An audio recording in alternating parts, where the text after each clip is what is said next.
Business leaders are feeling the pressure to do something with AI and realizing there's a huge opportunity for business to be more efficient and even offer new services with AI is great. But how do you actually run AI projects successfully and avoid sunk cost? Today, we'll dive in. So thank you so much for joining. There's so much talk and hype and noise in the market these days about AI and agents and running projects and whatnot. It's really, really hard to discern what's real, what's not, and what to begin with. And that's why my guest and I have been creating courses with LinkedIn Learning to help you elevate your leadership and learn how to benefit from AI when you bring it into your organization. My name is Andreas Welch. I'm an independent AI advisor, coach, and analyst. And I've spent more than 2 decades at SAP helping Fortune 500s bring AI into their business. And now I help leaders bring AI into their business, from strategy to roadmaps and training. Today, I've invited special guest and fellow LinkedIn Learning instructor to join me for this session, Ian Barkin. Ian, tell us a little bit about yourself, who you are, and what you do. Awesome, Andreas. Thanks so much for having me. You are a star. Always admired both your clear communication, your grounded, experienced point of view, and your awesome courses. Unfortunately, your even more awesome promotion videos of your courses. You just dropped one, and that video just makes me jealous that I didn't put something as cool together. Yeah, as you said, I've had the privilege of being in the automation space for the last 15 years. I used to be in outsourcing, where we would tap into global talent to create impact and value for enterprises. And that's actually where automation really got its start. Traditionally called robotic process automation. Early days, we've added many different nuances and capabilities to that tool set. And now we're in this agentic era. I was a founder. It was 2014, so 11 years ago. I started one of the earliest RPA consultancies, worked with leading brands all over the planet, grew that, sold that, spent some time, wrote some books, put some courses together, invested in some folks, and have now started a new company, leveraging all of the knowledge I've collected along the way. Hopefully it's useful. It feels like it still is, and helping businesses of all sizes, but particularly focused on small and medium businesses to help them really capitalize on this agentic era. So great to be here. Thanks for having me. Absolutely, my pleasure. And I've been following you for 3 years, 4 years or something on LinkedIn, and seeing from your early start to how you've built a following as well, and how you've continuously shared information with the community in very, very selfless ways is awesome and has been inspiring. Cool. Thank you.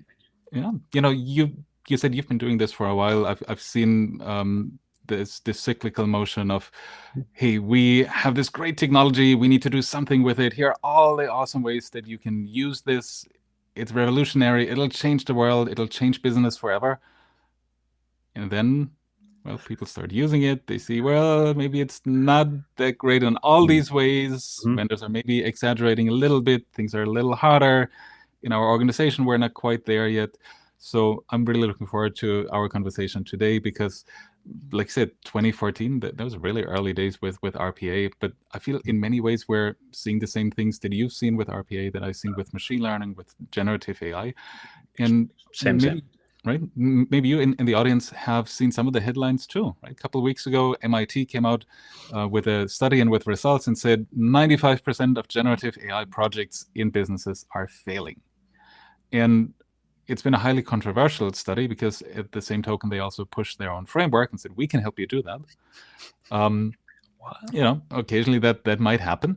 But to be more realistic and grounded, we've seen similar numbers all the way back since 2018. Right? There's this famous stat and quote by Gartner: 85% of AI and machine learning projects that companies undertake are not delivering the value that they initially intend to create. So whether it's 80, 85, 95, somewhere in that ballpark.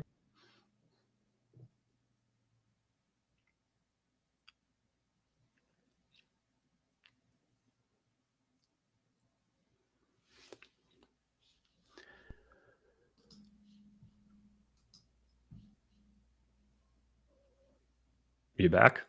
I'm back. Okay. Yeah. What are you seeing? Why is that happening, that projects keep failing? Yeah, it's interesting. Ultimately, the things that will never change, I would assert, and this is based on 25 years of experience in this stuff, is the needs that businesses have and the problems they have to solve. I think those will be the same forever, which is ultimately how do they run more efficiently? How do they run at a higher level of quality? How do they create better outcomes for the stakeholders of any given process, whether it's an internal stakeholder, so it's HR onboarding and hiring a new employee, or it's an external stakeholder. Those pretty much stay the same. You can get more and more creative about what you do in the analytics around those spaces. So that's one. The other is what will be the reality for as long as I'm working will be that enterprises are complex. They are a concatenation and a collection of everything that's come before, and every aspiration, every initiative, every agenda, every investment push that they make to supplement what they're doing with new technologies of the day. So that just gets more and more complicated. And then the third thing that will always stay the same is our absolute belief in magic, our belief in the fact that things can now be easy and solved entirely to make our lives a whole lot better. And so those pitches have been out there since really the beginning. It happened with ERPs that would turn into multi-year, multi-$100 million failures. It was the same in the RPA era when it was slightly smaller, but still a lot of quote unquote failures. And now with Agentics, because we want to believe that this can solve all our problems and understand our needs right out of the box. But So isn't it nice to have some optimism in business, right? yes, it is. Awesome. So the optimistic side of things is ultimately, I would challenge what the word fail means effectively. Yeah. Sometimes things fail because we forget why we started a project in the first place. I saw that happen for 15 years where people would say, like, this is going to be a pilot. We don't need to prove X, Y, or Z just yet. And then you'd launch it and they're like, wow, this didn't prove X, Y, and Z. I'm like, well, that wasn't initially the purpose of this exercise. And you've learned a great deal. So any one of these projects that is quote unquote failing is still creating quite a bit of insight and knowledge and awareness about your own processes, about your own needs, about your ability to absorb new technologies, and which technologies might be the right ones for you at that particular point in time. So I do think we're learning a ton, but are we achieving this sort of the optimal fairy tale that is being presented to us of straight through, lights out, no humans, everything's autonomous? No. I'm getting flashbacks. I can tell you all these buzzwords, and that's why in my course for business leaders and senior executives on how do you actually run successful AI projects, I focus on that part specifically too. And you mentioned it as well, so I'm glad, right? It's the connection between what project are we running and what KPI, what key performance indicator does this align to? What do we expect this will improve? Does it really move the needle, or is it just a shiny object? Is it just fewer clicks, happier employees? Which again is all great, but your CFO probably won't give you a budget. Your business stakeholder probably won't be as excited and enthused about fewer clicks than hard metrics. Right. Improvement in customer satisfaction scores, or more revenue, fewer defects, and what have you. So the clearer you can make it, what this project, what this AI feature that you're investing in, that you're building, that you're going to activate actually relates to, yes, and the more measurable that becomes, the higher your chance of success too, right? Totally agree. I think there's a great book in which chapter 2 is titled "Aligning AI with Business Goals," and that one? No way. What? That's actually eerie that you had it right there. That's pretty cool. But in your book that everyone should check out and get because it's a good one, and I've actually read it and put tabs. You do call that out right out of the gates, which is you need to align this with business goals, right? Now, ultimately, I mean, you listed a great list off just from your muscle memory, but how do companies come to terms with the right goals to energize AI initiatives? How do you help people figure that out? So I think in many ways you can take that back to yourself as an individual, whether you're a consumer or you're an individual business owner. Think about, where do you really have a need for an additional piece of software? meaning where are things not working as quickly, as efficiently, as effectively as they could. Maybe you're running into challenges where you're not able to scale, Right. reach enough prospects, do enough outreach, send proposals, collect cash, what have you. Those could all be examples.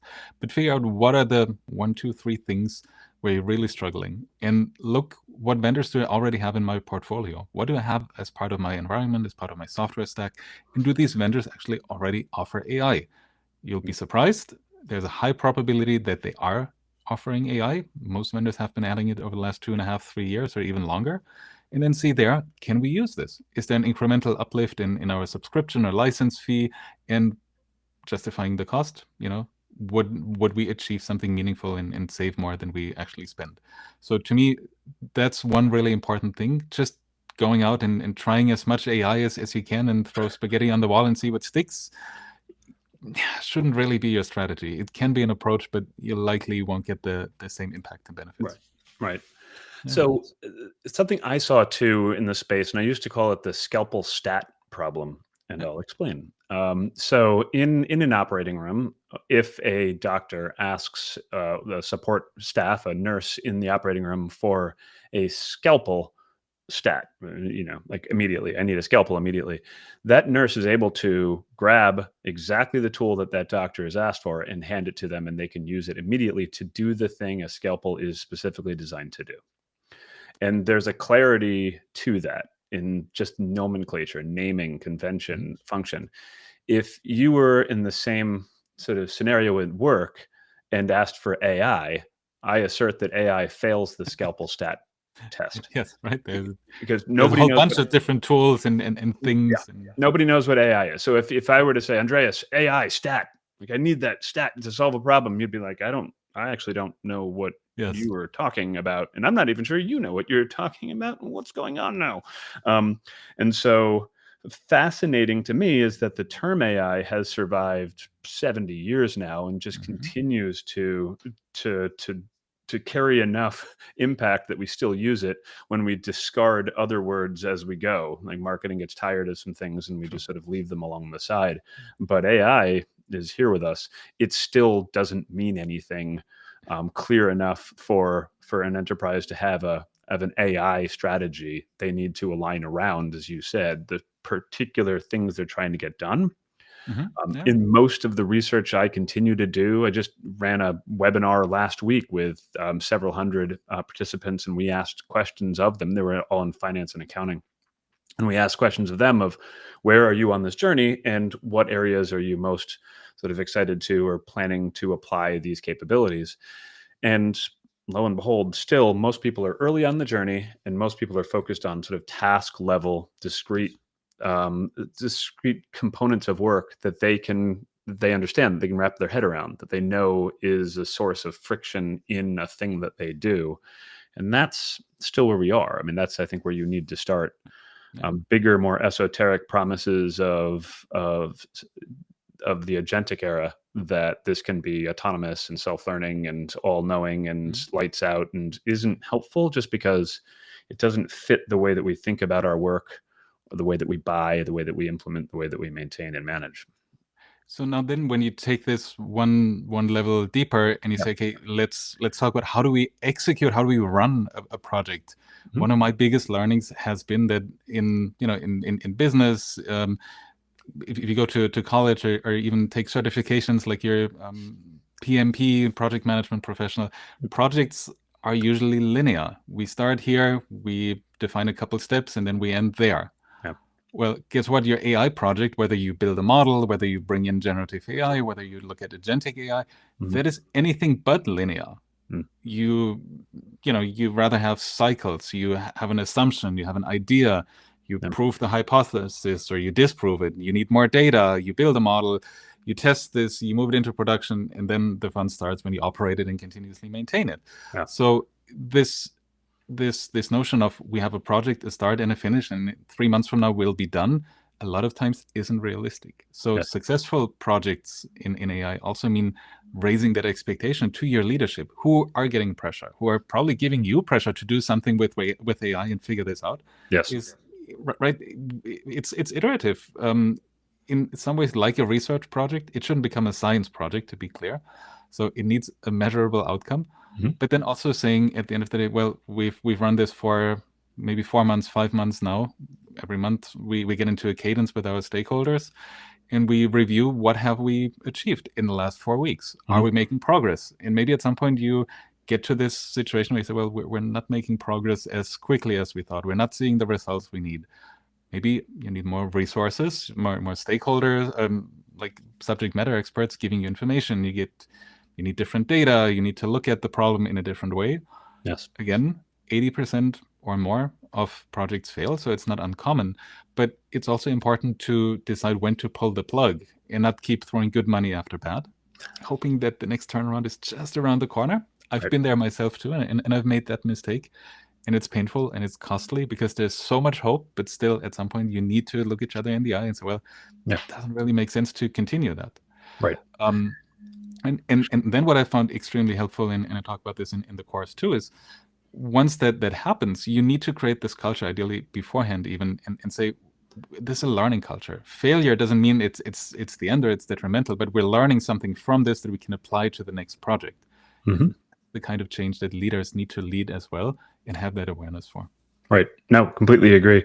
And I think it is chaotic out there, as you said, and it's iterative. It's not necessarily the sort of the waterfall linear that we used to have. It is quite a bit more sort of organic. The post, the mast you can tie yourself to in this storm, I would assert, and I've asserted for the last 15 years, because it was a cornerstone of the frameworks we used in my last consultancy. It's a cornerstone of the work I do today, is process. And so ultimately, one of the reasons that a lot of projects didn't go well is because in most environments, and this is common, everyone says it sounds like I've worked at their company when I say things like this, but most process documentation is garbage. It's either was put together with best intentions, but it's old, so it's out of date, or it doesn't exist at all, or it was partially done and so doesn't reflect the sort of the blossoming of various scenario and unhappy path and other directions that processes go these days. And if you don't have that really pinned down, then you kind of don't have a map for this journey. You really are sort of wandering lost through the woods, and so process is a cornerstone of this to this day, and it forces you to ask yourself questions of not only how do you do something, but why are you doing it, and ultimately, outcomes should be the answer. An onboarded employee quickly and compliant, or a customer onboarded in a way that it doesn't annoy them, an invoice processed in a way that everyone is happy at the end of that process. The other elements, and we can explore this later, but this is a bit more of a tangent down the path of what I'm doing these days, is because a lot of these projects fail, right? They really, other than learning, aren't creating impact. And so our belief is, you need people to really do the work to understand it anyway. It's this kind of embedded or forward deployed engineer concept, which I would assert is new name for the same thing that we've been doing forever. So it's cute that we've given, process analysts, business analysts, and automation designers a new name. But doing the work first shows you all of the undocumented nuance to it. And if you do it in the right way, you're actually saving money from day one. So it's actually a successful project, whether or not AI fits into the overall solution or not. And we can go into more detail if you want on that, but that's what my belief is now. From having come from BPO and having been in automation for so long, why not save money, do it, understand the process, document better, and then use AI wherever it makes sense.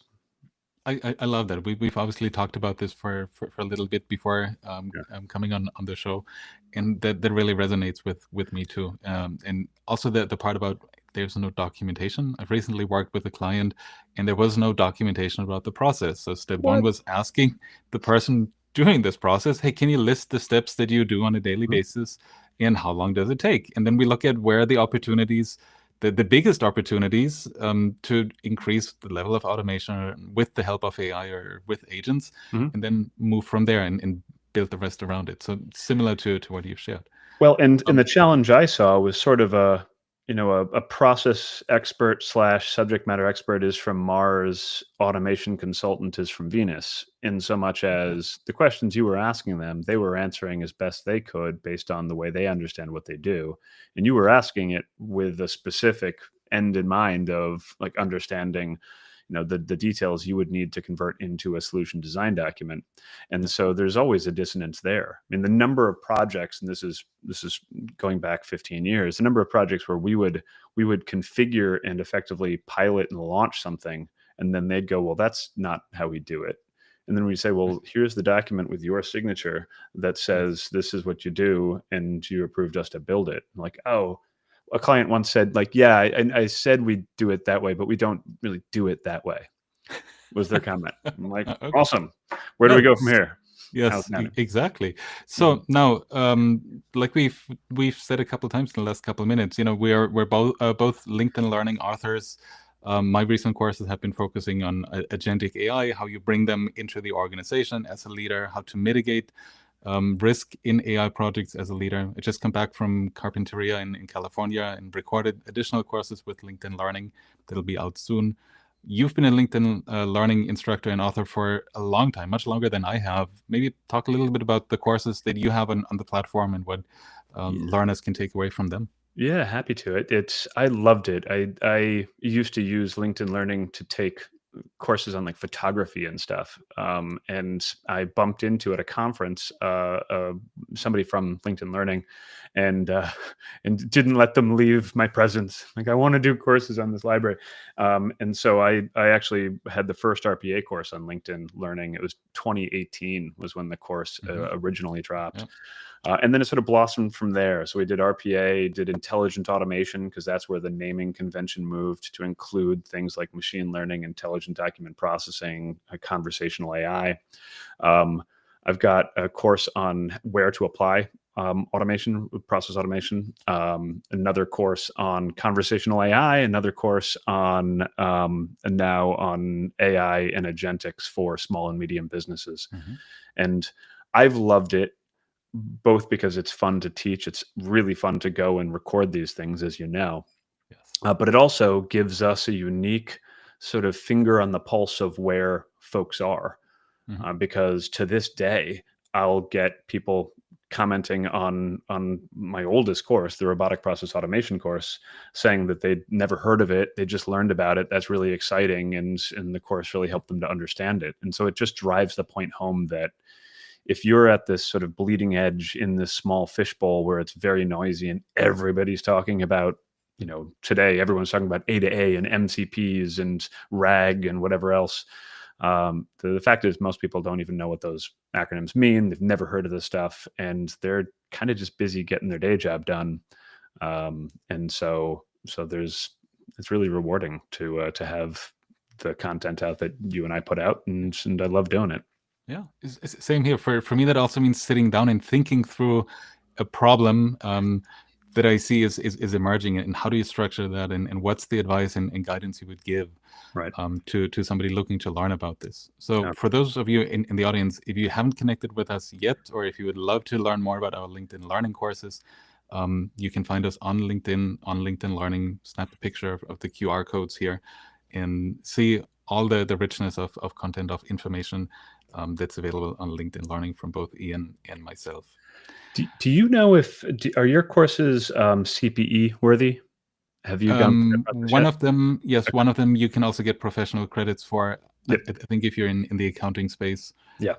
so that makes it even more awesome Yeah. if you're looking to get recertified or get Yep. professional Yeah. They credits. should do that with all your courses, and Yes, I've got I think 5 of my courses are worthy of CPE credits too. So that's if awesome. anybody wants to watch Andreas or me talk at them more and earn CPE credits for it, uh, check them out. Exactly.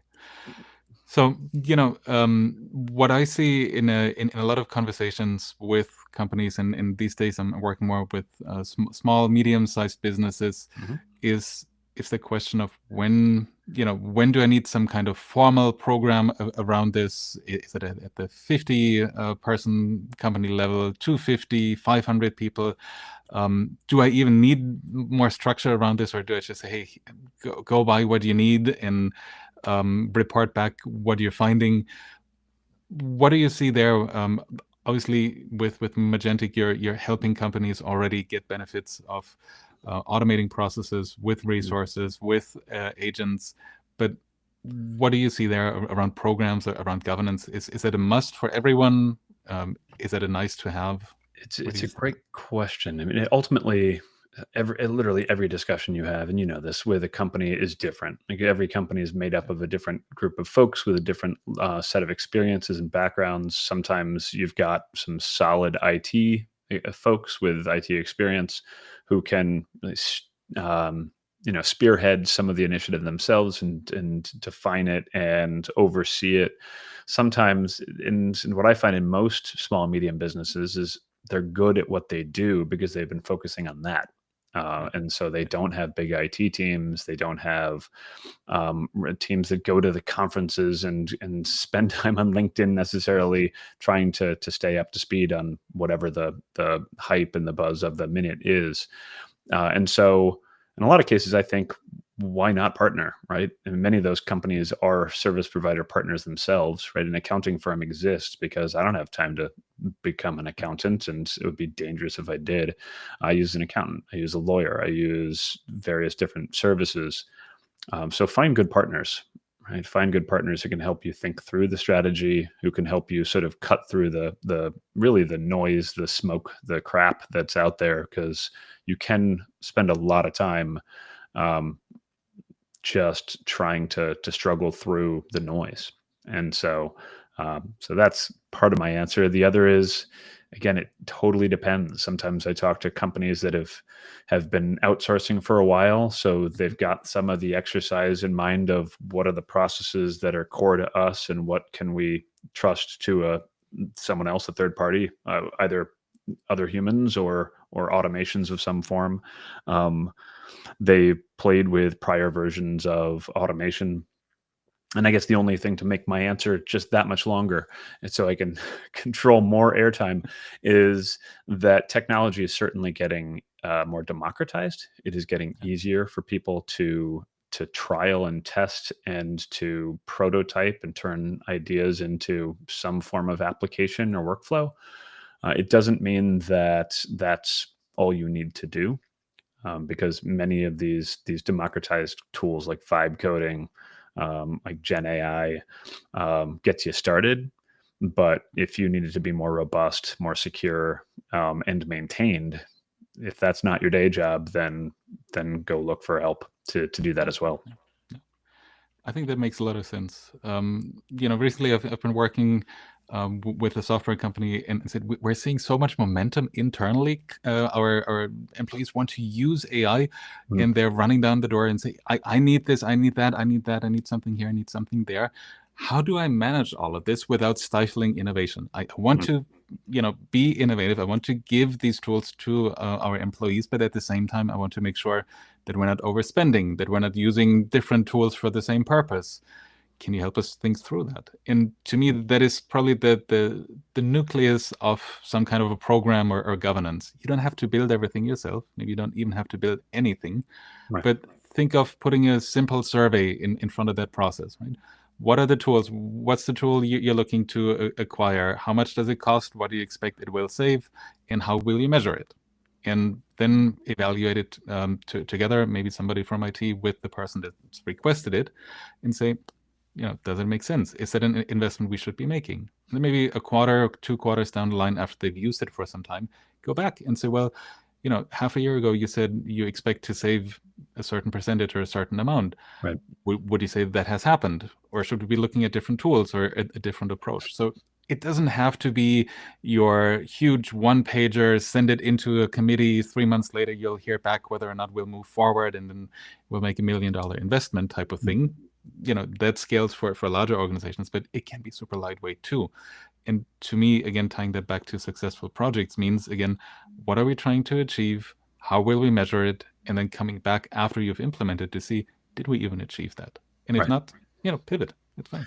And honestly, anything more robust than that is overkill, and Yeah. you don't have the bandwidth to do it anyway. Frankly, I haven't. I mean, most programs, no one comes back a year later and says, "Was that a good investment or not?" It's either it's there still because it hasn't collapsed totally or done something bad, or Yeah. it's not. But we don't have that sort of habit of coming back and asking. But to your point too, what's so exciting right now is it's a comment box that is now come to life, right? Mm-hmm. So where people used to write on a 3x5 card an idea that they had for how to do something differently and better, they can get much more involved all the way up to the point of even building it if they've got what it takes to do that. And if not, they can certainly prototype it. And then it's up to you as leadership to be open to those ideas. Mm-hmm. It becomes more of a change management, people management opportunity / challenge. Right. So, we've talked so much about successful projects and agentic AI. We haven't talked a single bit about the technology. And I think that's one of the key parts for you in the audience to take away. It's not about the technology, definitely not always about the technology, but there's so much else happening around it that we need to get right. You need to get right in your organization. And recently, I talked to some leaders in the learning and development space, and they had rolled out Copilot to their organization, a large company, global company, and they shared how they've been thinking about this. And say, look, we think about this in 3 categories. First, there are shapers, strategic leaders that need to know what's happening in the business. How can we move this forward? Then there are makers, developers, IT developers, software developers. They need different tools. They need platforms. They need to build agents that help others do their business better and faster. And then there are takers. So basically everybody else in the organization that uses AI on a regular basis. So they all have different needs. And we need to make sure we cater to each of them individually, each of those 3 needs, and then customize how we reach them, what information they need and what information we give to them, and how we loop them in and involve them. And thought it was just a really, really interesting concept to think about it in those ways. It's a good. It is just because. I mean, this is like when they used to roll out like social platforms internally, and they wanted everyone to update and share up, and and 5% of people would, and no one else would. Is just because you don't need everyone to. You don't need everyone to be an idea person. If everyone was an idea person, it would be sheer chaos, and everything would just screech to a halt. So yeah, I mean that's similar to there's different makers as well. The citizen development concept of people in your business who want IT. We had a framework in a book I co-authored that was talking about you've got citizen scouts, those people who are attuned to how things go, who once they understand some of the technologies can say, it feels like we could fix that over there with this. And that's where they stop. Like that's their role, and it's an awesome one. They've contributed and they've pointed you in a direction. That's where friction is. That's what gets in the way of us doing other things. And then there are citizens who can either build automations, gluing things together, gluing other apps together. They can build apps where there isn't one. They can create one, or they can do something with your data. So you can either be a citizen automator, citizen developer, or a citizen data scientist.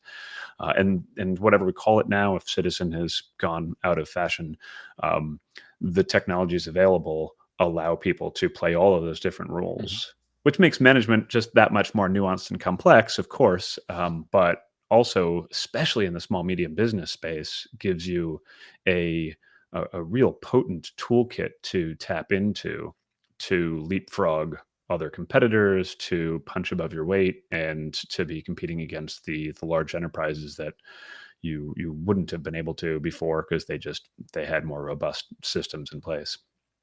To me, right, that line that you just said, punch above your weight. I think that's the critical one, because technology helps you do that. And it's not always a huge lift to get to that point where you are able to punch above your weight, where you're able to compete better and differently, where you're able to, automate things, get decision proposals, look at what our competitors doing, what's happening in the market, what are our customers and our prospects doing, so I can better attune our offerings and our services. It's a lot of times also these little things that seem to be time consuming if you do them by hand. Now you can do them with the help of AI, not as a replacement, by the way, please, but to augment what you're doing, and get that critical speed and the critical mass in that sense. Yeah. And to your point about technologies, I mean, as you said, there is a spectrum of technologies. Ultimately, the point is, what's the point? What are you trying to achieve? And in many cases, still, your creativity, your team's creativity, and your solutioning will come up with workflow automation types of solution. We want to take data from this one source or one document, move it over here, validate we've got it, fill in gaps if we don't, like send follow-ups here. Those are a traditional sort of workflow automation that AI and some of its predecessors are good at. Understanding data where it's a little less structured, that's where some of the large language model capabilities come in and is very valuable. Creating all of these sort of much better chatbots than we've sort of subjected our customers to in the past. That's a real opportunity too. Still very much in the sort of the large language model RAG, pulling in all of your data, all of your policies, all of your FAQs, and then turning it into sort of more human conversations. There's a lot of different types of tech out there. And as you said, Andreas, don't start with hammer first, then go look for nails. Start with what do I got? Do I have nails? Okay. Now how do I address that? Lately I've also been finding an additional aspect of successful AI projects be so critical, and that's the part of how do you take your people along on this journey. And whether that is through courses like yours and mine, and just to throw them up here it's one only more that time, way. right? It's literally only that way. If you don't start with our courses, you are destined to fail. Exactly. So that should be step 0, and not just for you, but in your entire organization. No, but building on that, right? It's also the part of not just rolling out a tool, not just rolling out Copilot or giving everybody ChatGPT or just assuming that people will use it anyways, whether or not it's approved or sanctioned or what have you. But make it actionable. There's a need for a basic level of AI literacy in businesses, and probably a lot of your employees might think, well, I've been using ChatGPT at home or maybe for business. I don't need that kind of stuff. I know how it works. But usually when I give these kinds of trainings, there's always this light bulb moment of, oh, I didn't know I could do that. Right? Yes. And even the basic things, like it's not just like your Google search now on your phone, or there's not just an app like that. Right. So there's so much more to explore. Thought partner, role play, coach, feedback, coding, what have you. And a lot of times it's about inspiring people to think about how else could I use that thing beyond just asking a question, getting an answer, and asking another question, asking another question, in these kind of things. So, no, I mean, and I think that's what's so fun. And again, why this is such an impactful wave is because other types of other stages and waves of technology were hard to dip your toe in.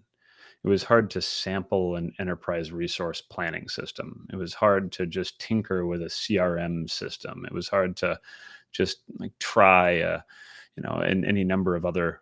Whereas you really can just ask this one, what you should have for dinner over the course of the next week, or where you should go on holiday when you're in Germany, right? And what it would recommend for kids of a certain age and whatever. And so once you've sampled that, then you start to ask it to write job descriptions for you and to tell you what criteria you need to consider when putting together a proposal, and look at contract language to tell you which elements are okay to approve and which ones you should pay attention to.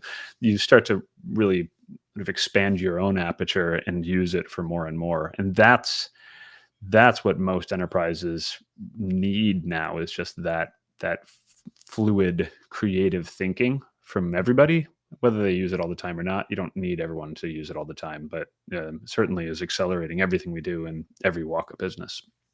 Exactly. I mean, I couldn't agree more. It mirrors what I'm seeing on my end as well. And so, folks, if you're in the audience, if you're looking to learn more about this, if you're looking to connect with Ian or myself, again, putting the QR code here. So please follow us, reach out if it's about how can we drive automation in our business now with the help of Agentic AI. If it's about how do we set our strategy, prioritize what to start with to begin with, and how to roll this out to our to our employee base, please do reach out to us. We're happy to offer a helping hand and a perspective. So thank you so much for joining us. It's been a pleasure having you with us today and talking about how to lead successful AI projects. Thank you so much, Ian, as well, for sharing your experience. Hey, it's a blast always. Thanks, Andreas. All right. See you. Bye-bye.